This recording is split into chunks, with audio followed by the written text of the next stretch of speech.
Bonsoir à tous et bienvenue dans le Flash Info. Il y a eu conseil des ministres ce matin au palais présidentiel.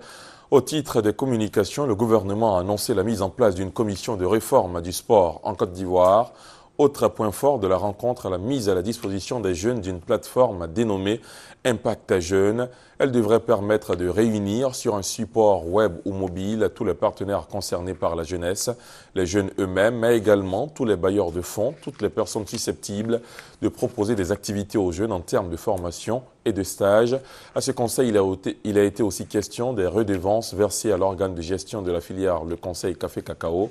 On fera le point dans le 20h. À jour J-6, les préparatifs de la visite d'État du président Ouattara dans le district des Savanes vont bon train. L'assurance a été donnée ce mercredi par le comité d'organisation réuni dans la journée dans les locaux du ministère de l'Intérieur. Cette réunion est la 6e du genre. Elle a conclu que les travaux sur place dans le Nord sont quasiment terminés. Il y a d'abord eu une phase de sensibilisation pour inviter les Abidjanais à maintenir la propreté sur les flancs du district autonome d'Abidjan. Après la parole, on est passé à l'acte. La phase de répression de l'opération a débuté aujourd'hui dans la commune de Yopougon. Des réfractaires ont été interpellés. Ils ont dû payer des amendes pour avoir pollué l'espace public. Reportage. Vous venez, quand vous allez payer votre amende là. Bien payer amende pourquoi? Après 10 minutes d'échange houleux entre cet agent de la brigade de la salubrité urbaine et cet ébéniste exerçant à Yopougon premier pont, Kamaté Lanzeni reconnaît les faits. Il lui est reproché d'avoir rendu insalubre l'espace vert en bordure de l'autoroute du Nord. 10 000 francs CFA, c'est l'amende payée par le contrevenant. Ça me fait mal, mais ça au moins maintenant des choses comme on appelle des surveillants devant chez moi, ceux qui veulent verser les gagnants de les surveiller maintenant.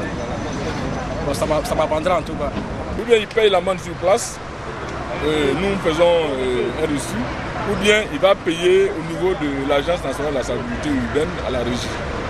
Plus loin, c'est le tour de Dame Koné Hélène de recevoir sa contravention pour n'avoir pas maintenu son cadre de vie propre.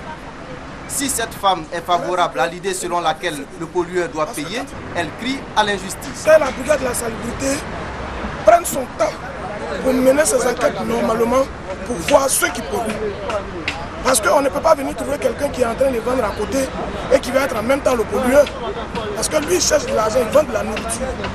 Et il a besoin de se débrouiller dans la vie, mais il ne va pas se permettre de salir son environnement qui lui donne à manger. La phase de répression de cette opération qui consiste à assainir les flancs du district d'Abidjan va durer plusieurs mois. Les amendes prévues sont comprises entre 10 000 et 50 000 francs CFA selon l'infraction.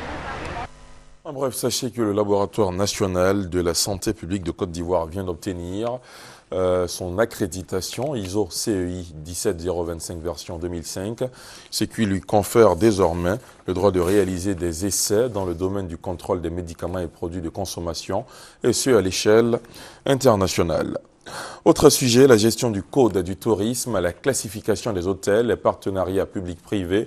Ce sont entre autres les éléments inscrits dans la matrice d'action prioritaire du ministère du Tourisme pour la relance du secteur. Un séminaire se tient d'ailleurs en ce moment à Abidjan pour l'application et le suivi de ces actions sur le terrain. On en reparle là dans la grande édition. À l'étranger, de nombreux anonymes sont venus improviser une veillée dans la soirée d'hier à l'extérieur de l'hôpital où se trouve Nelson Mandela à Pretoria. Si Mandela s'en va, ça ne sera pas seulement une perte pour sa famille ou pour l'Afrique du Sud, mais aussi une perte pour le monde entier, a assuré l'un des habitants venus soutenir l'ancien président, hospitalisé dans un état jugé critique par les médecins.